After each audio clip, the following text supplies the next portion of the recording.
Tinokutambirai nemutsa pano paSegurugudo Picture TV tichitenda zvikuru nekusubscribe kwamuri kuita uye nekuona mavideos edu nekumashare nekumalike zvinobatsira also kuti algorithm irecommend video redu kuti rionekwe navanhu vakawanda.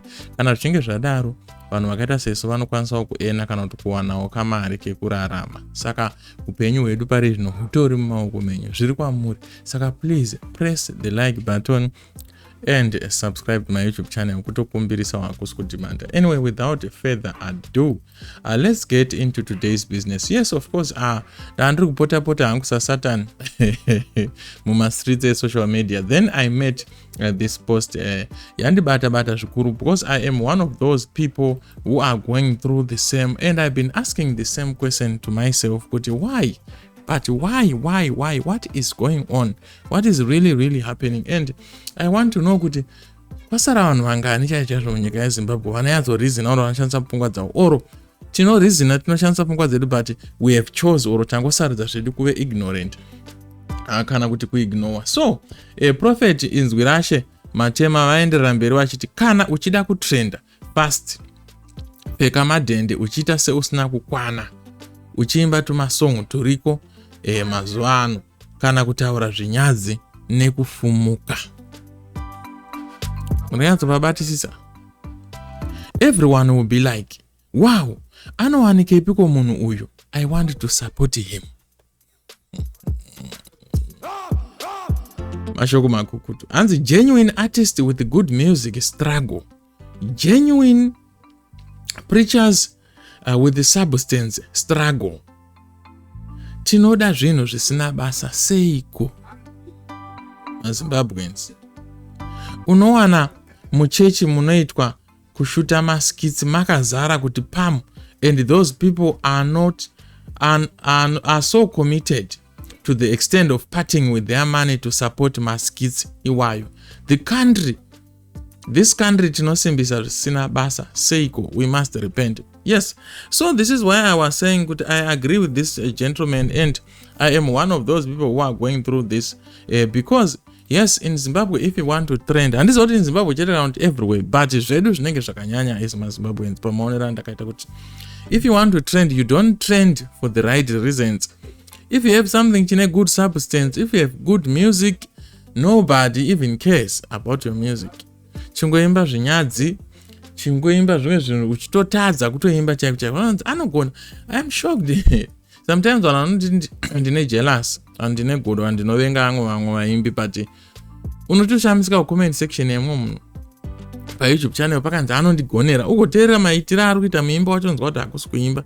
Saka I'm beginning to wonder what is actually wrong with us as a country of Zimbabwe. What is going on nemaZimbabweans? Kana wakapfeka madhende, you can see kuti we can see the likes of Vanchoga. They rose to fame because they were wearing madhende. Vakazvisora dota vachijamba kumadhedhenu kwameno kumarabu kunorasirwa marara. Vanhu vakatanga kuti Vanchoga anogona aka aine ndokugona kwacho oro tirikuseka vanhu. Do we really love that? Munhu anofanira kuzvidzikisira kusvika palevel iyoyo kuti tizoti aiwa anogona. We saw anapfira dhende anga ine bhachi rine mavhu, kumeso kwakaumbuka kwakacheneruka kudayo. Vanhu vakapfira dhende.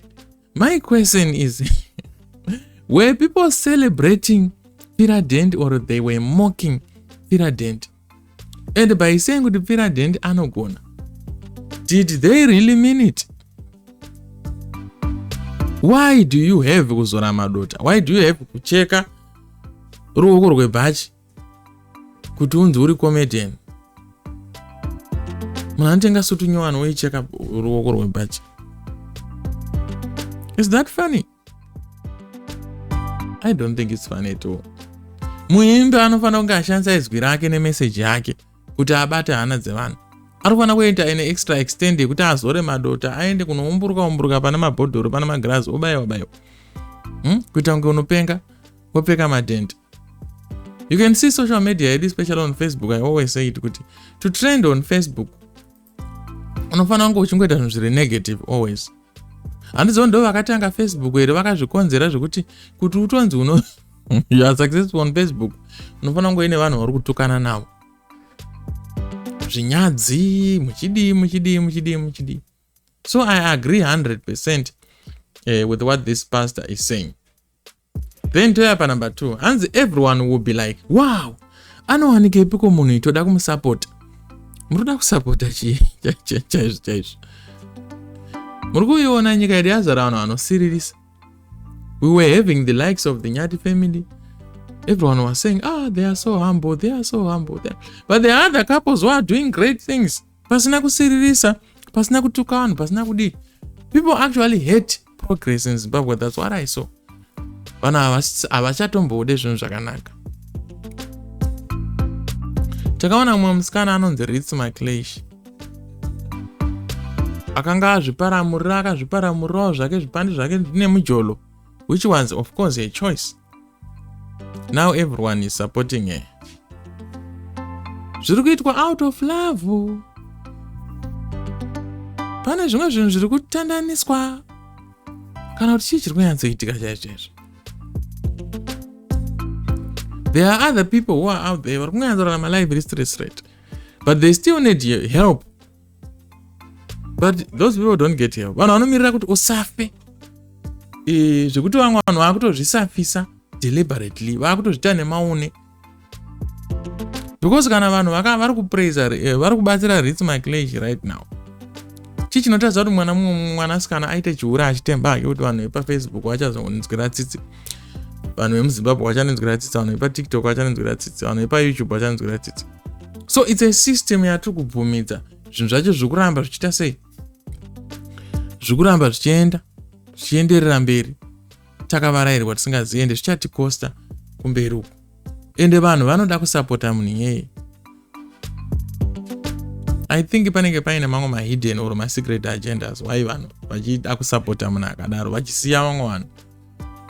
Okay, I'm the genuine artist with the good music struggle. Yes, I've been there. I also have good music. At some extent, I ended up ndakuimba zvinyadzi ndakudi ndatoona kuti good music yacho vanhu havasi kuida. Ukaimba zvinyadzi uona futi comment section yakazara, ndo zviko izvo zvizvi. Ndo zviko izvi mashaya zvekuimba here. But unotozomusendera link kuti ko iye haiite here. Ndo zvamukadai muchiita izvo. But where were you? You are not supporting me. So sometimes as artists I just want to represent my artist. Nditaura ndakamirira artist ndichiti masongs anotone musoro tinawo. But we know kuti you don't like to come to my channels edu or to my platforms edu or kutofollowa because we are young artists. Munenge makazara kuma big artists kumuchikomenda. Isu kuma young artists noto reply kuma message. Kwacha auto reply iwe. Neango ma big artists. So we now know kuti munoda chi, munotoda ndo zvamunoda zvinyadzi izvozvo kuti mutombocheuka because hamusi kuzopa makacheuka. This one is going to my fans. So I hope manzwisa kuti the reason why they end up vakuita zvimwe zvinhu zvisina musoro, it is because they want attention. Because vari kuchema, vabvira kare vachichema and hapana munhu ari kuvacheuka. Genuine preachers with the substance struggle. Yes, unotoona mucheche yamuri kuparidzwa shoko chaichairo rinoendesa kudenga mune vanhu 16. Kuri kuitwa mafanizo kuti zvinhu zviri unacceptable zingatombodikana nebhaibheri. Mune makazara kuti taku, kuti maku, neoverflow inenge yakazara muchiitwa maskits. Mafake miracles, zvakangosangana zvenge zvichiitika ikoko. It is true zvinhu zvavari kutaura.